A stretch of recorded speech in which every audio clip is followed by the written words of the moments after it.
साकेत अपनी क्लास में बैठी टीचर की बात को ध्यान से सुन रहा था। पढ़ाई करना उसे बहुत पसंद था। वो बड़ा होकर डॉक्टर बनना चाहता था।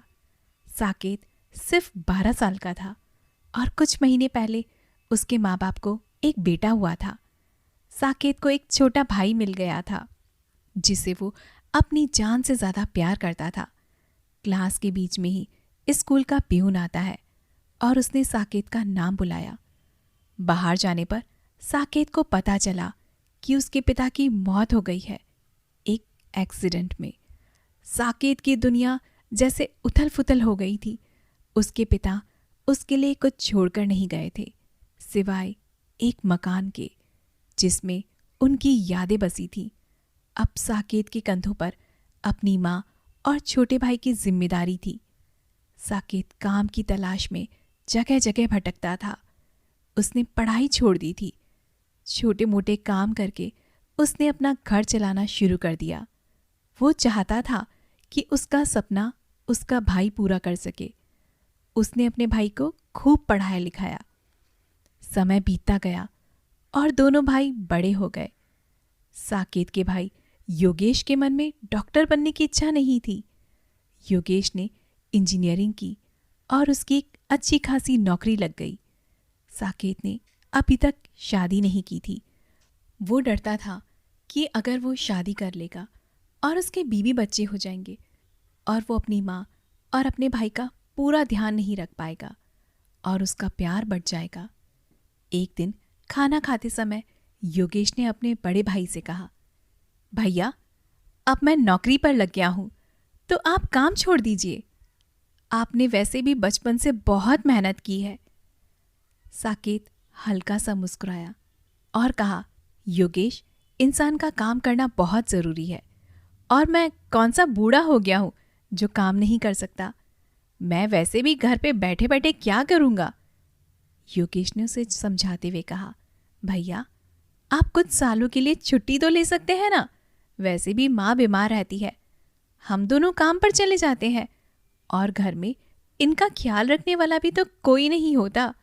आप कुछ समय आराम कीजिए और जब आपका मन करे दोबारा काम शुरू कर लीजिएगा। साकेत ने अपने भाई की बात मान ली और उनकी माँ मन ही मन अपने दोनों बेटों का प्यार देखकर बहुत खुश हुई।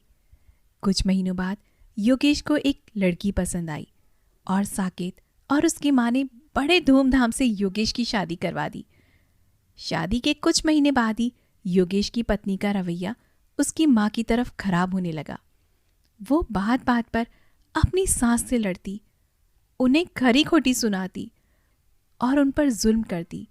योगेश की माँ नहीं चाहती थी कि घर में कोई लड़ाई हो, इसलिए वो ये बात अपने दोनों बेटों को कभी भी नहीं बताती थी। वहीं योगेश की पत्नी जा जाके उसके कान भरती थी, उसकी खुद की माँ के खिलाफ। धीरे धीरे योगेश के तेवर भी बदलने लगे थे।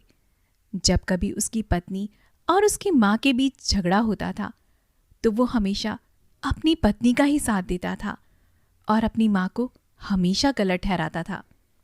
एक दिन खाना खाते वक्त योगेश ने अपने बड़े भाई से कहा, भैया मैं और मेरी पत्नी अब इस घर में नहीं रहना चाहते हैं, लेकिन मेरे पास इतने पैसे नहीं हैं कि मैं एक घर ले सकूं, इसलिए आप इस घर का बंटवारा कर दीजिए।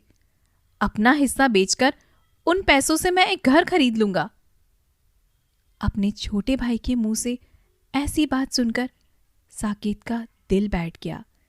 उसने खाने की थाली अपने सामने से हटा दी और बड़े प्यार से कहा, योगेश ये घर पिताजी की आखिरी निशानी है।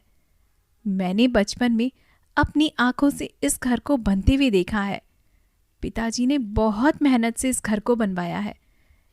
इसका आधा हिस्सा तो दूर की बात है, इसका एक कोना बिकते हुए भी मैं नहीं देख सकता हूँ भाई। तो इसलिए यहाँ से जाना चाहता है ना, क्योंकि माँ से तेरी बीबी की नहीं बनती है। तो ठीक है भाई, मैं माँ को लेकर यहाँ से चला जाऊँगा। तू अपनी बीबी के साथ यहीं पर रहना। बस एक विनती है भाई, इस घर को कभी मत बेचना। ये कहकर साकेत वहाँ से उठकर अपने कमरे में चला गया। पर अभी भी उसकी आवाज़ में अपने भाई के लिए कोई गुस्सा नहीं नजर आ रहा था। अगली सुबह को साकेत अपना सामान बांधकर अपनी माँ को लेकर घर से निकलने लगा। साकेत की माँ बहुत रो रही थी, पर साकेत के माथे पर एक शिकन भी नहीं था। योगेश की माँ ने आंसू पोंछते हुए गुस्से में उससे कहा, तू हमारे रहने खाने की चिंता मत करना योगेश।